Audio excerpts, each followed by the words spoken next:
Britt here. Today we're going to continue where we left off in the last video, where we discussed trauma bonding. Now today is a good day. However, it wasn't always that way. And uncovering yours, trauma bonds, could be a key to your healing. So let's keep going here. Nobody wakes up and says, you know what I want? I want a relationship that breaks me. But here's the hard truth. When we choose unhealthy love again and again, we're not choosing pain because we like suffering. We're choosing pain because somewhere deep inside, we're hoping it will finally heal something that we haven't named. And if you've had an abortion, today is your day to name it and to realize that unhealthy love is often a consequence of a past abortion. You see, it's a big disconnect when the world tells you there are no consequences for abortion. And now science tells us there are consequences for abortion that run anywhere from self-sabotage to eating disorders to addiction to alcoholism to a hugely increased rate of suicide. Unhealthy love is often an unconscious attempt to rewrite the past. Now let me explain.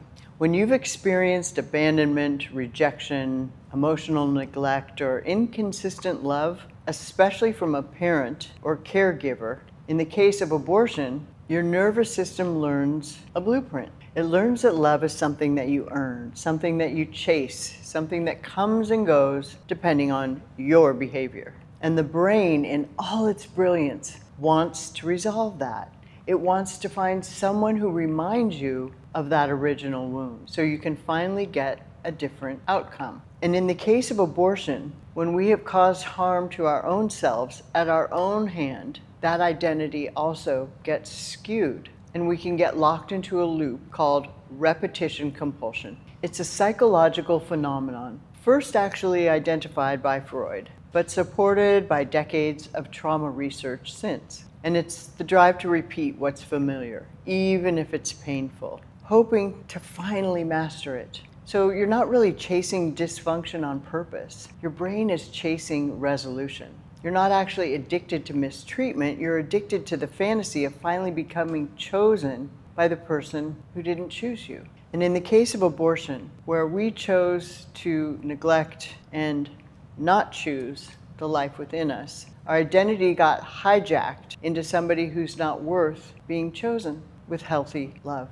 Because, at least in my case, it was not healthy love. It was not healthy love that made that decision. Abortion causes us to be unconsciously drawn to emotionally unavailable partners because they remind us of being unavailable for the life that was within us. That's one reason you may stay in a relationship with someone who criticizes you. It echoes the voice you internalize of criticizing yourself. It almost feels like home sometimes, not because it's healthy, but because it's known. And your identity has convinced you, subconsciously albeit, that that's all you deserve. Now, here's where it can get spiritual. Unresolved pain doesn't just impact your dating patterns. It can shape your view of God. And if you learned that love had to be earned, you might believe the same about grace. If you learned that love left when you made a mistake, you might struggle to believe that God's love will stay.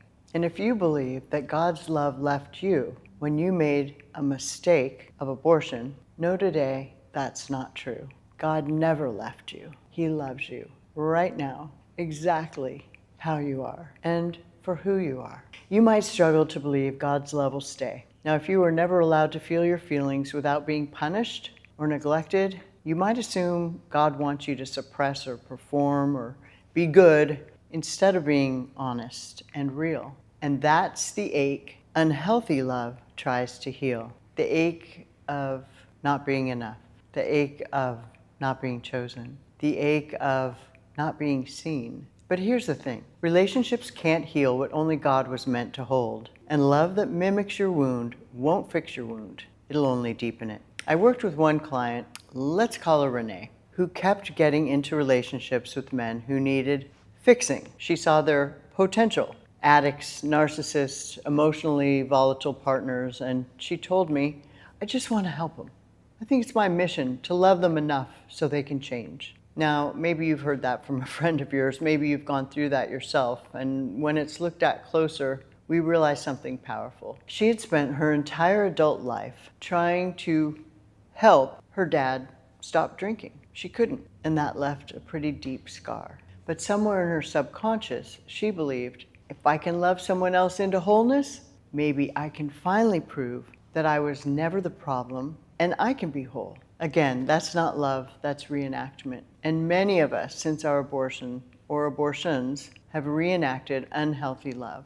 And a clue to unhealthy love is it often feels urgent, intense, all-consuming, and not because it's true love, but because it's addicting, because it's your pain looking for closure.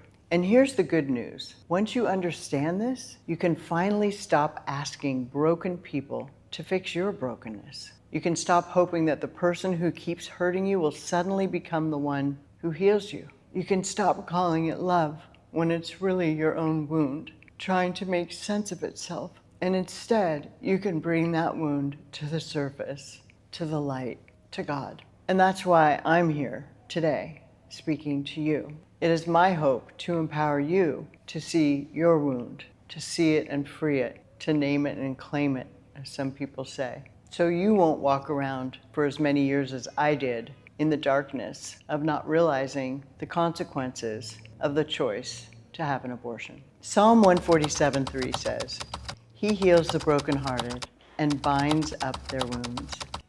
That's you. That's me.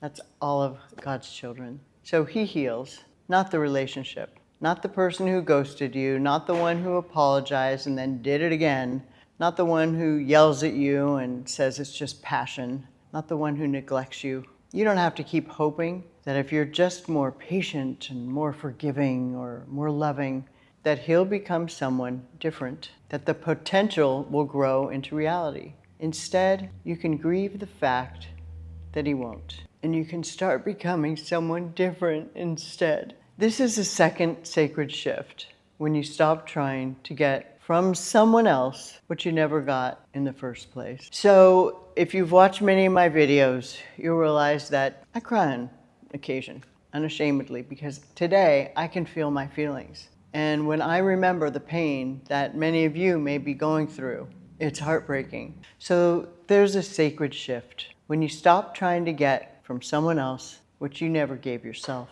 after your abortion, which is your own love and forgiveness. And when you start saying, I don't need someone to finally choose me, I choose me. I don't need someone else to fix me, to feel worthy. I am worthy. God says so. I don't need to stay in pain to prove my strength any longer. I can leave. And that's strength too. Now let me make it clear, I'm not giving you relationship advice today to say, you need to leave, you need to stay, whatever that is. Your gut, your heart will speak to yourself.